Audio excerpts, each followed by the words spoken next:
Welcome back, everyone, to another edition to As Above, So Below Radio. I'm your host, Martin Hodgson, and it gives me great pleasure to have you tuning in today.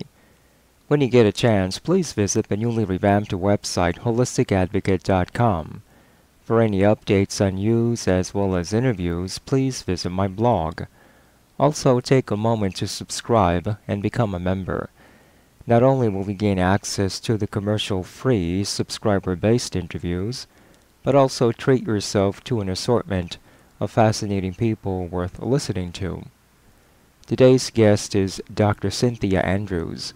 Besides having 30 years prior experience as a massage therapist and energy intuitive, Dr. Synthia Andrews is also a licensed naturopathic physician. In her practice, she focuses on the underlying spiritual and emotional approach to health and healing, which led her to develop a therapeutic technique called body sounding, which emphasizes emotional and energetic awareness in the healing process. She is an author of several books, holds multiple certifications, and is a Reiki Master Teacher.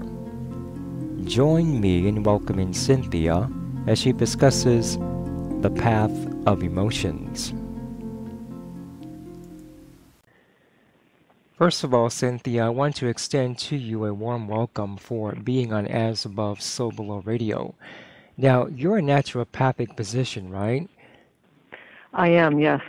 Okay, so for the listening audience, can you give a brief background and what got you started on your career as a healer?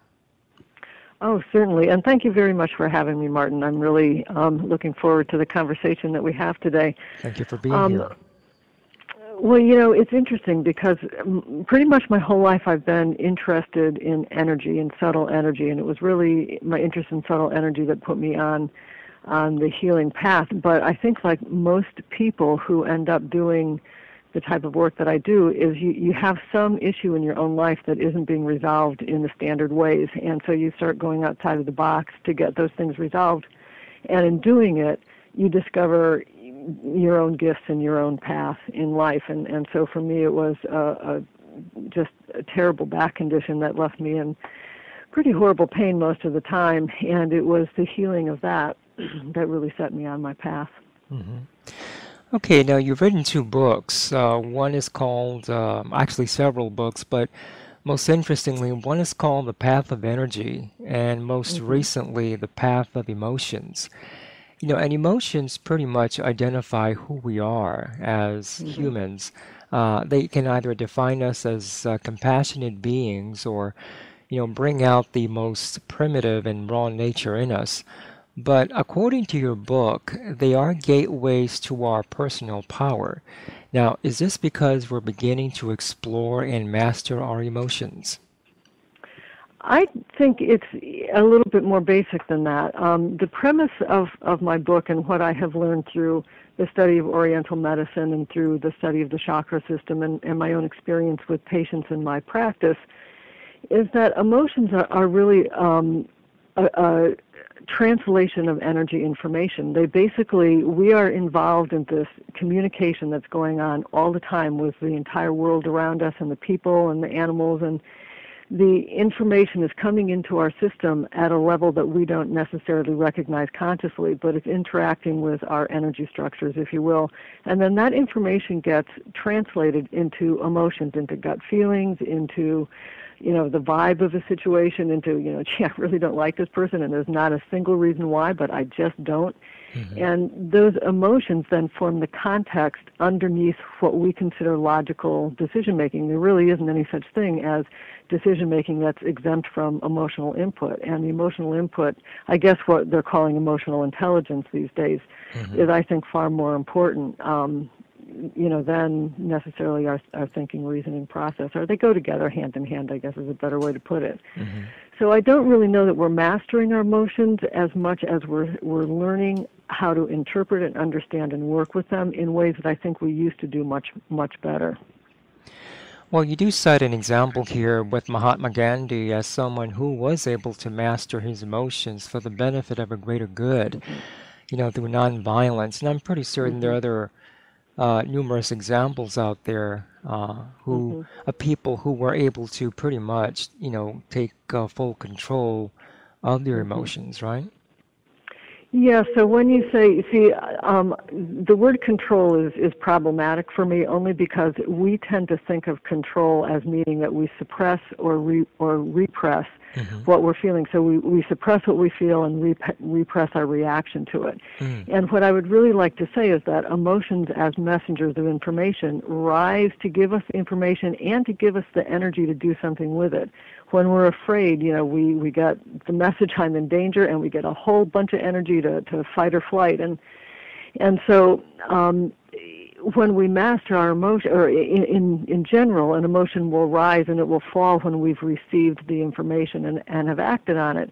Mm-hmm. And so mastery of emotion is really learning how to receive the information and then learning how to consciously and constructively direct the energy rather than allowing it to destructively be expressed. And so Mm-hmm. that is mastery and that is control, but maybe not in the way that we think of it.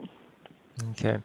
Now, you make an interesting point in that emotions are a source of information, and that emotions are more valuable than gold. Now, because whether we like it or not, they tell us about ourselves. And, when I read this passage, it kind of reminded me of a book written by Barbara Marciniak Mhm. called Bringers of Dawn.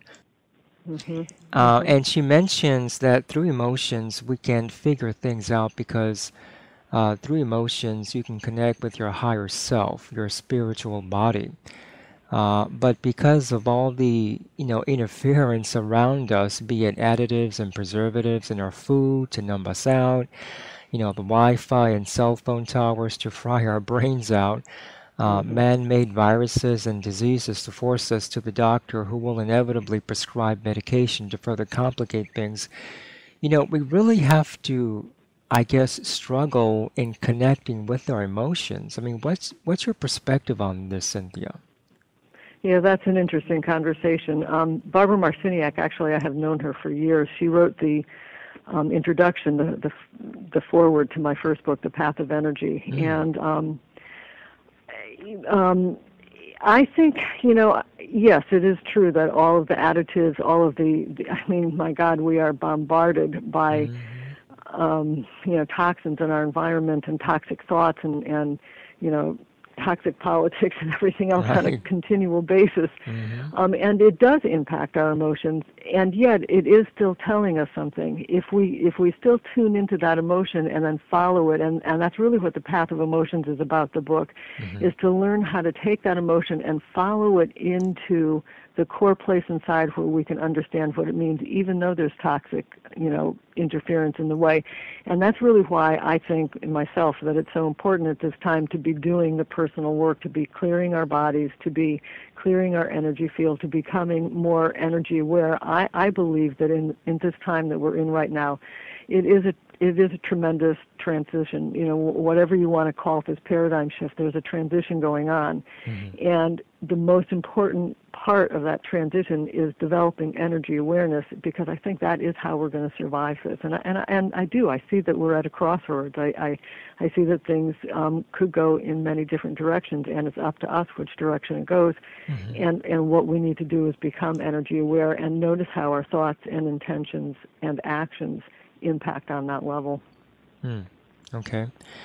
Okay, now you stated that emotions tell us about our surroundings. Can this be interpreted as that, quote unquote, gut feeling for men and quote unquote intuition for women?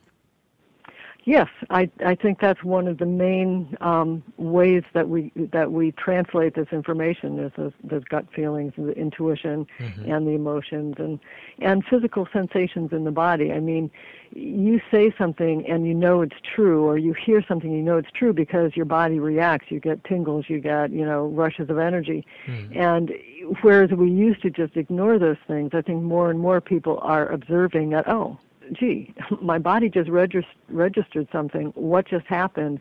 And then, put the two together, that it was important and that it was real. Mm-hmm. So I think when you put all of it together, when you put your intuitive knowings and your gut feelings and your emotions and your body sensations all together, you have a remarkable tool for perception. So how important is it for us to trust that first impression? Be it going to a job interview or meeting someone, say, on a blind date or at a family gathering? This is the thing. When we have that first impression, we have to always pay attention to it because it means something, but it doesn't necessarily mean what we think it means. It can mean, okay, this person has another agenda besides the one on the table. What is that agenda? Can I ferret that out? Can I pull it? Or it can mean this person's triggering a past incident of me 20 years ago that I haven't finished processing, and I'm never going to be able to really have a good relationship with this boss until I process this thing 20 minutes ago. So you don't know why you're not going to have a good relationship with this person. You know you're not going to, and then you have to figure it out from there. And body language obviously plays a major role then, right? Oh, absolutely. And yeah, body language is essentially an embodiment of every emotion that we have and an expression of that on a physical level. Well, I found this aspect fascinating in the book, in that the body has an intelligence all its own, in that it receives subtle energy about someone or some place and then translates this into emotional experiences that we interpret as being anxious, confident, or just being aloof about someone. Now, in your opinion, Cynthia, would you speculate that because we're responding to our first impression, that this makes us sort of like an empath? Oh, yes, actually, I think that is true, and this goes to me back to this idea that we live in a holographic universe, and I do believe that model is as accurate a model as we have at this time. And so that model of a hologram is that every piece of the hologram has access to the information of the whole of it. And, so how do we access that information? I think a lot of it is through this emotional energy. And when we're in contact with another person or with our environment, that's where that information is coming from, is through this holographic interface. So, Cynthia, how important is it to follow that little voice in us? I mean, we've all had that experience where we've heard stories of people being guided by their intuition to, say, take a different route home, and in the process avoid a massive pileup or perhaps something far worse. I remember hearing stories of people. This was going back a number of years ago, during 9/11, where people, I guess, were guided to, let's say, stay at home and take care of their children or take care of a loved one, or they decided to, let's say, stop at a deli prior to going to work, and in effect, those little actions, what they did, pretty much saved their life.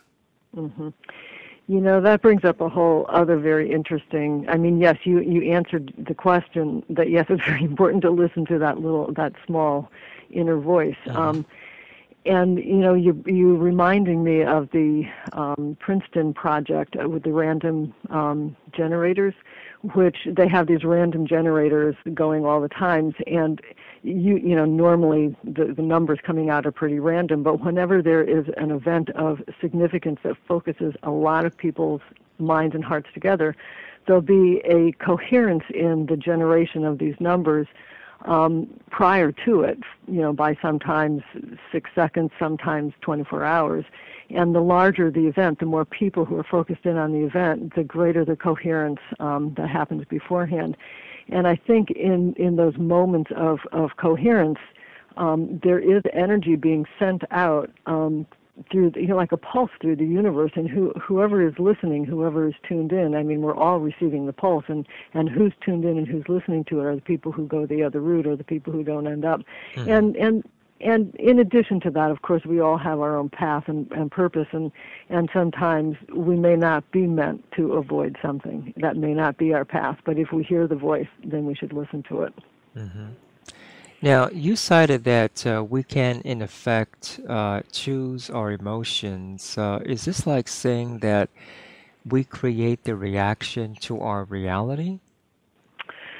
No, it's saying more that emotions do two things. You know, we receive the information and we get the energy, but it also transmits information and energy, and we can choose what we transmit. We can, I can decide in this moment to focus on what I'm lacking, or I can choose to focus on gratitude, and by focusing on the gratitude, I'm elevating my frequency, if you will, to one of the transcendent emotions that creates a completely different set of circumstances than if I stay focused on what I'm not getting and what I'm not happy with and what isn't going right. So it's a choice which way I go. Hmm. Well, let me ask you this, about the role of being the victim. Our society, we have so many films and stories about people perpetrating acts of violence, and of course, on the receiving end, there's the victim. How can we control this emotionally, as I'm sure many people listening to this broadcast can relate to? Many of us have been victims of whether it be an injustice, betrayal, and so forth. Yeah, those are very, very powerful emotions, and like I can relate to betrayal in a very specific way, and there was a moment in my own story, which I won't share, but there was a moment in that story where it was very clear to me that I had a choice, that I could take the amount of energy, and it was an extraordinary amount of emotional energy that was generated in it, and I could allow that to define me, or I could say I am more than this, and I could take that energy and I could focus it in a direction where it cleared and cleansed my energy field, because it's an amazing amount of energy, and if you can direct that to clear your field and to move from within yourself all of your own resistances, then it's an incredibly growth-oriented thing. And then with that growth, I can decide how I'm going to respond to this person, how I'm going to relate to this person, but I'm doing it from a place of growth as opposed to a place of victim. Okay. Well, I needed to ask this because you cited thought forms and energy attachments that you present. And you present effective exercises, I have to say, in your book in coping with these emotions. So how important is it for people to release these attachments, to release the anger, the resentments, the guilt, to just let it go? Well, I think ultimately that's exactly what we're trying to all do, is just receive the information and then let it go. It's like it doesn't need to define us. And so I think when we hold on to those emotions, and then when they become these vibrations in our field that then determine what comes towards us and what our experiences are, we're basically choosing an identity. And so what we're being asked to do is to be conscious about that. Who do I want to be? What do I want to put out there? What am I going to hold on to, and what am I going to let go of? Because it really is a choice. It isn't. We're not victims. Horrible things happen to us, and we're not victims. And I go back to, for me, one of the most inspiring things of recent years has been how the parents responded at Sandy Hook. I live in Connecticut, and after the Sandy Hook event, all across Connecticut were billboards on the highway that said, "We are Sandy Hook and we choose love." And I thought, my God, they have just gone so far beyond what any one of us could conceive of doing in that situation. And they didn't just do it as individuals, they did it as a community. And boy, I'll tell you, it's a huge inspiration to me.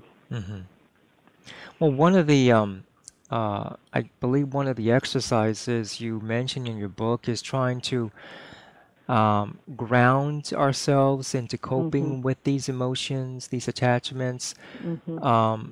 Would you care maybe to cite some examples as to how someone can cope with these emotions? Sure. So basically, in becoming energy aware or energy conscious, there's four basic things that we need to do. We need to be grounded, we need to be centered, we need to have good boundaries, and we need to maintain a sense of presence. And a sense of presence really comes from the other three. So, being grounded essentially means we think of grounding as sinking into the earth, but the other part of gravity pulling us into the earth is that in order to walk, we push off of the work of the earth, and the earth sends us upward, if you will. And so, being able to take the energy of the earth and allow it to fill us and propel us and strengthen our energy field. And, that's really what grounding is kind of all about. Mm-hmm. And centering is staying in the center of your belief system, in what you value, in where, where you're balanced in the world.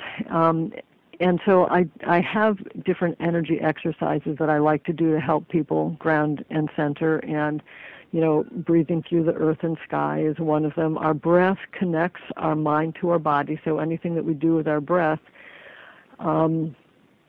essentially brings us back into our center. Mm-hmm. And our energy follows our attention, so wherever we put our attention, our energy is going to go. So if we put our attention into our boundary, our energy will go into our boundary, and we'll have a stronger sense of ourselves. Mm-hmm. It's been said that being creative is also like an outlet in channeling mm-hmm. emotions, and so forth, whether it be, let's mm-hmm. say, I don't know, drawing, painting, writing, mm-hmm. gardening.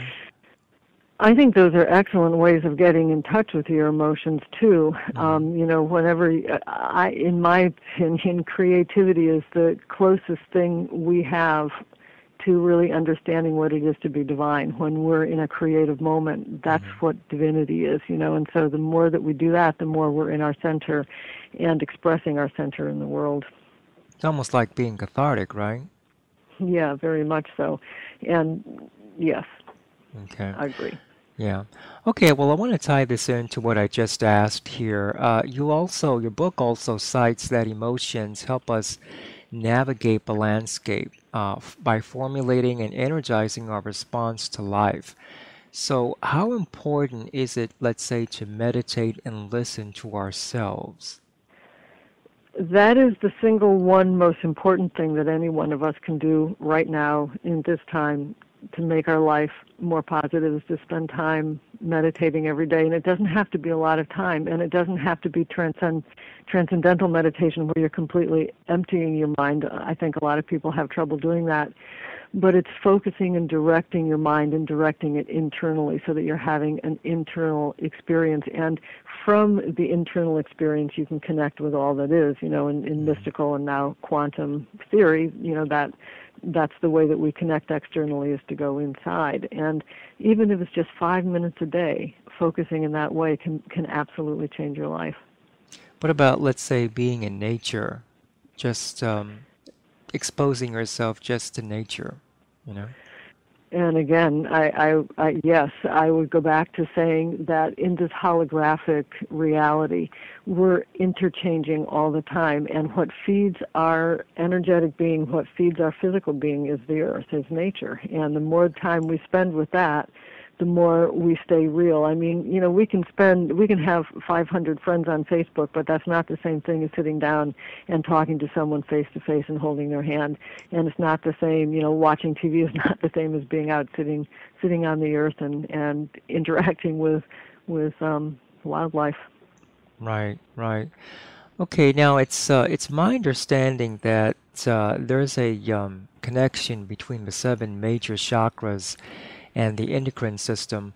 For mm-hmm. example, if someone with an imbalance in the, let's say, solar plexus chakra, in this case power and control, that person could exhibit issues dealing with diabetes, digestion, hypoglycemia, or someone having, let's say, an imbalance in the throat chakra, in this case communication, could exhibit symptoms such as asthma, neck problems, or breathing issues, or could be affected with their throat or vocal cords. Mm-hmm. So in effect, Cynthia, maybe I might have answered my own question here, but could meditation conceivably change the inner working and circuitry of the brain and thereby affect the body? Yes, I think that's very true. You know, one of the chapters in the book deals with balancing the left and right hemisphere of the brain for a more coordinated impact, you know, in our thinking and how our brain impacts our body. And I think one of the things that you just mentioned that I think is important to notice is that the chakras, if you will, the nerve plexuses, the endocrine system, all have the same level, all happen in the same level of the body. Like there's a sacral plexus, there's the sacral chakra, and there is you know, the gonads for the endocrine part of that. And these happen in segments in the body, and these segments are actually identifiable as fascial segments in a physical level. And Wilhelm Reich, who was probably the father of body-centered psychotherapy, had identified these segments in the body as being segments that generated and contained emotion. And I think that it's an interesting correlation to make, and it helps us to understand how interwoven the energetics, the nervous system, the endocrine, and our musculoskeletal system, how interwoven all of it is and interactive all of it is with our emotions. Okay. Now, you provide a very interesting, easy access chakra guide to help others understand how to spot a balanced as well as an imbalanced chakra. What about the use of crystals and gemstones corresponding to the color of each chakra to, say, realign an imbalance? Is this practice, let's say, worth exploring from a holistic point of view? I'll tell you that I love crystals. Crystals are a great love of mine, and I do use crystals quite a lot in my practice. I don't use them in that way. I don't necessarily go by the color of the crystal to the chakra. But I think that is definitely worth exploring. And yes, that's such a longer discussion, but yes, I think that is definitely worth exploring. Okay, you've mentioned earlier the topic of energetics. Could you just share more information on that term, Synthia? Well, when I use the term subtle energy, I'm really talking about the life force that enlivens us. I mean, the old metaphysical question, or actually physical question, is what is the difference between a body that's alive and a body that's dead, when in both bodies all of the structures work, and you know, the difference is one has life force and the other doesn't. You know, and so this life force isn't just random. It's organized, it flows in channels, it collects in centers, it carries consciousness, it carries information, it organizes our system. If you look back at you know, different physical studies where it's like if you have a bunch of amino acids in a beaker and you hit it with electricity, as soon as the energy enters the system, the amino acids form into molecules and form into organized structures. And so it seems to me it's very similar. That is the energy structure that is organizing our body. It forms the template, it forms the matrix, and that when we're doing healing work, when we're doing consciousness work, we can do that on many different levels, but ultimately working through the energy structures is the most effective. I'd like to, if you don't mind, go back to the chakra here. If someone, let's say, is having any symptoms corresponding to any of the chakra points, obviously the body has intelligence. Is this a telltale sign that we should stay more focused on the body, or let's say pay attention to the body with respect to what the body is telling us? I mean, we live in a frenetic society. Obviously, there's stress around us, and some of that stress, for the most part, is purposely perpetrated against us. you know. Mhm. Mhm. So, the body in response is giving us these symptoms, pain in the back and the shoulders, Mhm. a chest pain, and so forth. And we've been conditioned uh, in our Western society to, let's say, go see a physician. The Mhm. physician, if you're lucky, will spend what, maybe 10 minutes in the room with you, You'd be listening. lucky. You'd be very lucky, yeah. Um, Hearing, your pain and so about your symptoms and so Mhm. forth, and he walks out and he'll just give you a quick prescription and so forth. We've been conditioned to go see a physician and so forth, and it's almost like being stuck in a rut. Uh, Mhm. Mhm. and most of us are in that mindset, and we don't consider an alternative or holistic path in exploring other avenues, such as, let's say, acupuncture, Mhm. massage therapy, because you are a massage or were a massage therapist, right? Absolutely, and I still do quite a lot of massage with, because I believe that in every situation working with the body helps, and so whatever Hmm. someone comes to me for, they're going to get a little bit of massage with it too, because I think it's Hmm. important. Right, right. But my point is here is that, we've been conditioned to seek a medical answer Mhm. where we don't often, or we're never often exposed to finding a holistic Mhm. alternative and listening to our bodies. And we should listen more to our bodies because, that's the first telltale sign in that something is wrong or there's an Mhm. imbalance. There's a Mhm. dis-ease right there, in other words, right? Oh, absolutely agree with you, and it might be kind of interesting to look a little bit at one of the ways that emotions, for example, get involved in that body information. And, Hmm. if we go back to the idea that there are these 7 segments in the body, and a segment, as defined by Wilhelm Reich, is an area, is a circular ring in the body that can be tightened independently of Hmm. upward and lower rings. And so like if you tighten your chest right now, you can tighten that independently of the lower abdomen and of your neck, but you can't tighten the front of your chest independently of the back because it's all one ring. Hmm. And so, he identified that different emotions were generated in different body parts. And, at the time that he did this in the 1950s, the idea that emotions were generated in the body was just completely crazy. The thought was that emotions are a chemical process that happens in the brain, and, basically they were something that we had to learn to overcome.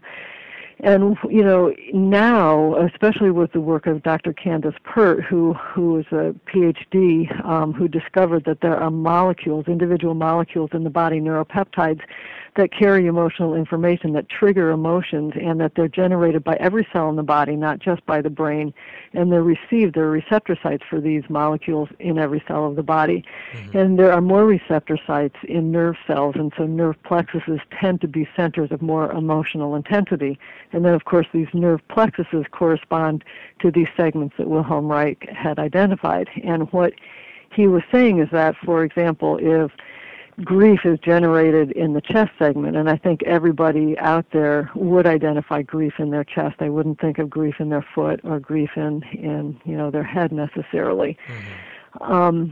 And what he was saying is that if that emotion is so overwhelming to feel, the body's going to try and contain it. And so the muscles in that segment will tighten and contain and suppress our feeling of that emotion as a survival thing, because that could be an overwhelming emotion to have. Hmm. And then over time, we would have to process that grief in order for that segment to function properly again. But if our choice is not to process that grief, if we become so afraid of feeling grief that we continue the suppression of it, then the muscle tightness in the chest becomes muscle armoring. It becomes just a tight band of tension that our heart has to try and beat against, our lungs have to try and breathe against, and then it travels from a muscle tension into a heart pain or a lung breathing problem or whatever. And so he's got a direct mechanism for how this emotional information turns into physical problems, which I think is very interesting. Hmm. Now, I find this interesting because some people, when they are going through, let's say, a rut or through something negative, for example, people will often say to themselves, "Oh, I can't stand my job," Mhm. or "This person is a pain in the neck," Mhm. or I feel brokenhearted. When the subconscious pretty much uh, listens and absorbs everything. And Yeah. I think to a certain extent we have to be cautious as to what we say to ourselves because to be honest, I found myself saying to myself that I couldn't stand my previous job. Mhm. And oftentimes my feet would hurt after a Mhm. while. Mhm. I Mhm. had, That's interesting.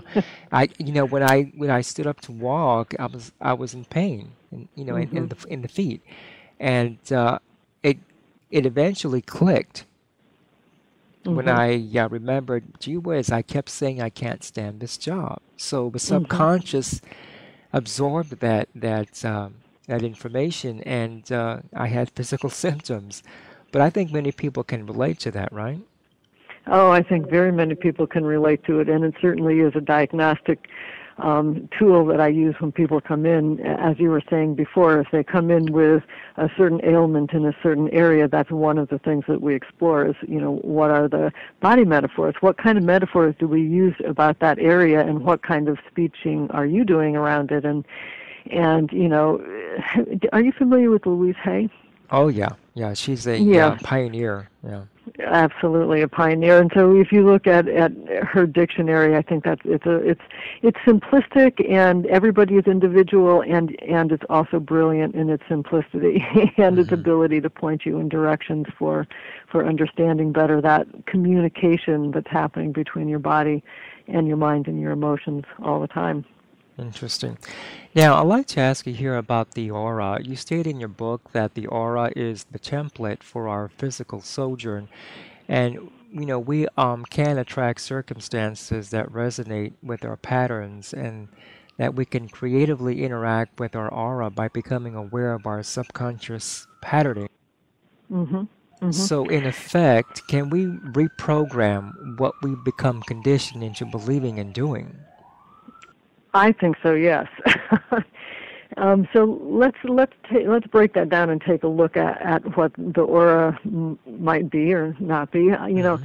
In the Hindu tradition, which is kind of what I've studied more, you have these 7 layers of the aura, and I perfectly believe that there are more than 7 layers of the aura, and that there are more than 7 chakras. But these are the ones that I consider physiological and energetic. They're the ones that we can really locate in our body and react with easily. So with these 7 layers of the aura, each layer has a particular frequency that is organizing a particular part of our physical matrix. And, like you had said before, the solar plexus deals with empowerment, and the throat might deal with communication. So let's imagine a situation that you're in. You're standing in the road, and you look up, and there's a bus coming right at you. Your energy structures and your physiology are going to do something very specific. Your in the meridians, your bladder meridian is going to light up and send energy to your legs to run as fast as you can, and your base chakra is going to light up. Your adrenal glands are going to light up, and if you freeze frame that and take a picture of it, Hmm. there are different parts of your aura, different parts of your chakra system, different parts of your physical body that are active in that moment. And, we can look at that as a pattern of activation for fear. Mm. And then if you were to take another moment, maybe you're getting married, or some high spiritual event is happening for you, an entirely different configuration is going to be going on. Your crown chakra is going to be open. Your heart chakra is going to be open. Different parts of your field, different parts of your physiology. And we could freeze frame that, and we could call that a pattern of spiritual opening. Those patterns are meant to be fluid. Everything is meant to move and open and shift and be fluid in congruence with what's happening around us and with our mind and with our thoughts. But if they get frozen, then that becomes the way that we perceive everything. If we're frozen in a fear pattern, everything that comes at us is going to be fearful. I've worked with people who are encountering really high spiritual energies, and they're terrified. It's like, okay, well, how can we work with this fear? How can we use the energy of this fear to help you open and help you shift and help you clear things out so that you can experience this, because it's really quite wonderful. And that, I think, is a lot about, I completely forgot the beginning of the question, but hopefully I just illustrated something. No, you made a very interesting point, because I want to jump here with, I can't talk about emotions here and not discuss the subject of fear, which is probably considered the most violent of all the emotions. It's literally all around us via the media that sell us fear and propaganda, especially the, television and so forth. And let's see, I've heard people state that, this event is not part of my reality, so I'm not going to think about it. They push that thought, out of their minds and so forth. So in effect, you are reprogramming yourself not to be a victim, so to speak, of that propaganda, that fear mentality. Because I'll be honest here, back in 9/11, there was that fear mentality. Oh, yeah, absolutely. I mean, there was the threat of anthrax. Are we going to be targeted? You had this color-coded level. I think one was orange, one was red, one was yellow alert. People were put into a panic and so forth. Why? Because of the propaganda. The media was always exposing us to these possible terrorist threats. People were being sent, as I said before, anthrax powders, which were discovered to be just regular talcum powder and so forth. But you make a very interesting point. So, having said that, Synthia, I mean, what steps can we take to transform this fear, emotion, or this emotion of fear into a beneficial form of energy? I think this is one of the places where looking at how the mind and the emotions work together is really beneficial. The first thing that you do with that kind of fear is ask, what's the information? And so, the information is, am I safe or not? And when you use the rational mind to dissect, are you safe or are you not safe? You find that you're really relatively more safe than you think you are. And if you're not safe, then you use that energy to do something about becoming more safe. And, what can you do in the face of a terrorist attack that we don't know if it's coming, or anthrax if we don't know if it's there? I don't know what you can really do, but you can take that energy and take whatever steps it is that you think you need to do to be safe. Some people formed communities, and maybe that is the thing to do, is to get to know your neighbor. Take that energy and get to know the people around you and see, what would you need in an emergency? What would I need in an emergency? How can we form a community and help ourselves here? How can we be something different than what we have been? But to take it and using your logic and your mind constructively use that energy. If, on the other hand, you look at it and you say, there is no information in this fear except that I'm being manipulated, and I'm being manipulated by somebody else's agenda, then you take all of that energy and you put it towards discovering what the agenda is and exposing it, right? Yeah, because I guess if you think negative thoughts, you're going to create that negativity around you then, in other words, right? Yeah, I mean, if you just succumb to it, then you're just perpetuating it, and you're perpetuating it without intelligence, without the intelligence of the body or the mind. You've just stepped out of it and allowed yourself to be, to be manipulated at the bottom line. So it just goes to show how powerful our thoughts are, in other words. Yes, absolutely. Our thoughts, as you were saying before, our subconscious mind listens to everything we say, and it enacts it out physiology, and so you can certainly tell in someone's body language. I mean, like think of a dog that's been hit. You go to pet it and it cringes. You know that dog has been hit. You can see that dog has been hit, and we're no different. Right. Well, what you mentioned a dog here. I want to just take a little bit of a detour here and mention pets. Pets are obviously they demonstrate unconditional love. I mean, you can hit them, scold them, but the next day they'll forget about what you did to them the previous day, especially a dog. They'll forgive you for it, but they won't forget about it, yes, and they haven't forgotten. Right. Yeah. You are correct. Yeah. I don't know about cats, but I know dogs. They'll always be wagging their tails and trying to lick you and so forth. How important is it for people to have pets around them when there's so much negativity? Let's say they were abused as a child, or they were in a negative environment. How important is it to have a pet? Well, so that gets to me, how important is it for us to interact with the rest of the world around us? And I would say it's 100% important, and whether it's a pet or whether it's nature, that ability to interact with other life forms, I think, is essential. We have animals all around us. We love pets, we love wildlife, we love it all. Right. And I think that it opens up parts of us that we can't do by ourselves. We're an interactive species. Life is interactive. We need to have that connection with another life form. Okay. And what I love about, if I could just go on, what I really love about pets is that they open us up psychically in ways that we aren't even necessarily consciously aware of. But if we talk about emotions as being a human thing. It really isn't. Every animal has emotions, and they all have the physiology for emotions. They have those same molecules and receptor sites in their cells, and obviously they have emotions. And when we are interacting with our animals on a completely different level than we're necessarily aware of, we're receiving an awful lot of information, and it's almost training us to be more psychic. You made a very interesting point. Okay. Well, maybe you're familiar here with this person. Her name is Dr. Rauna Lina Lukanen-Kilde. She's a Finnish physician who's also an author and lecturer on parapsychology, ufology, and mind control. And she's often been quoted as saying that man is a mind and not a body.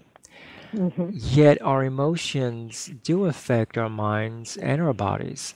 So how important is it for us to unplug ourselves when intense emotions creep up or creep into our orbit? Yeah, I think I have a different opinion than the woman you mentioned, whose name I won't even try and say.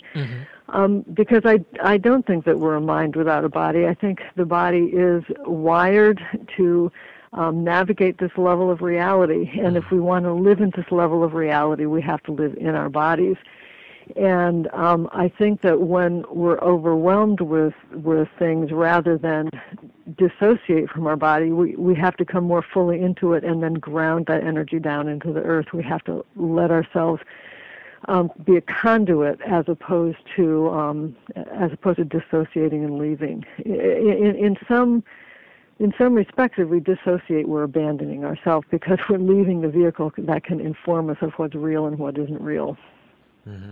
Well, I mentioned this because you cited that every emotion has a function, but when carried to the extreme, it can cause problems. For example, if anger is not properly kept in check or channeled into something constructive, it can lead into, let's say, rage and even violent behavior, right?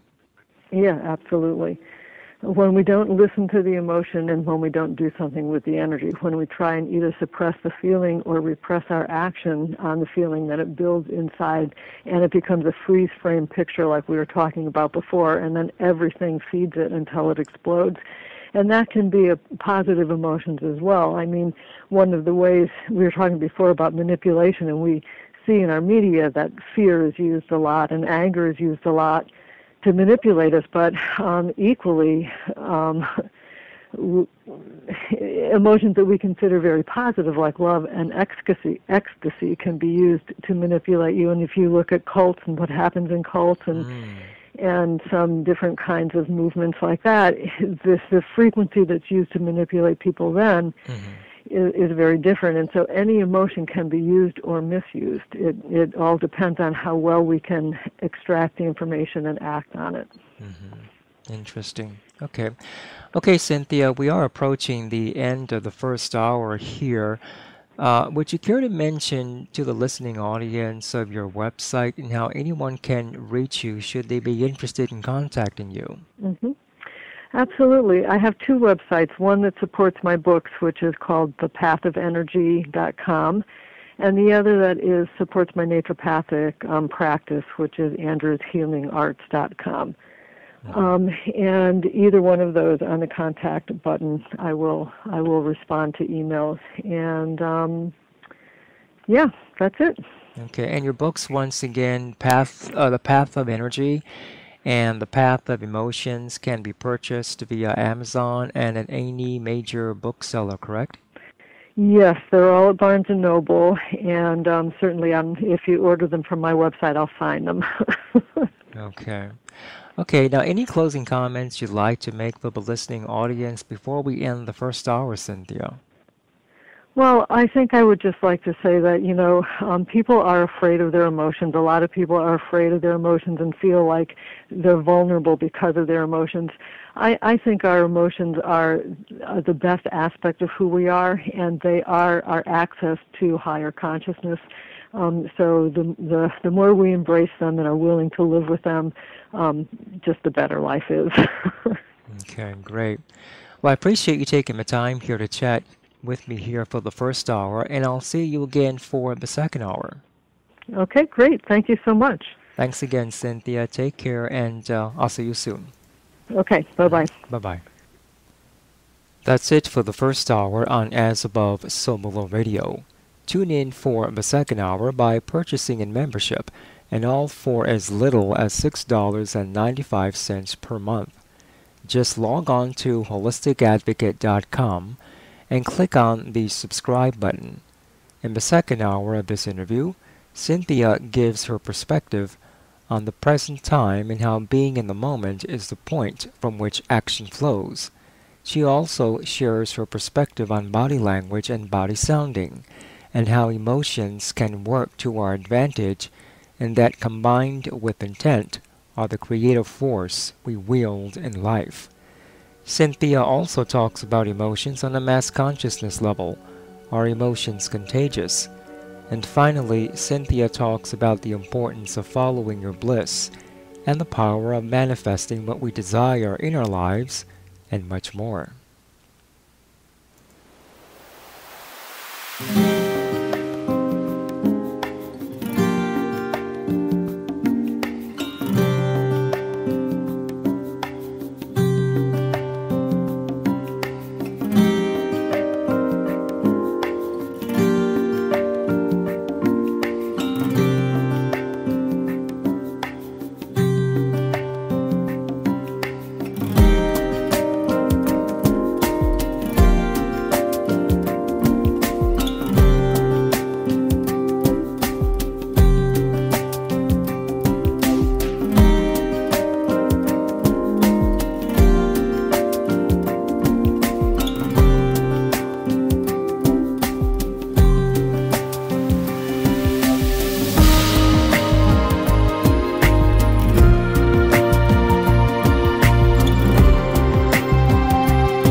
You're listening to As Above, So Below Radio.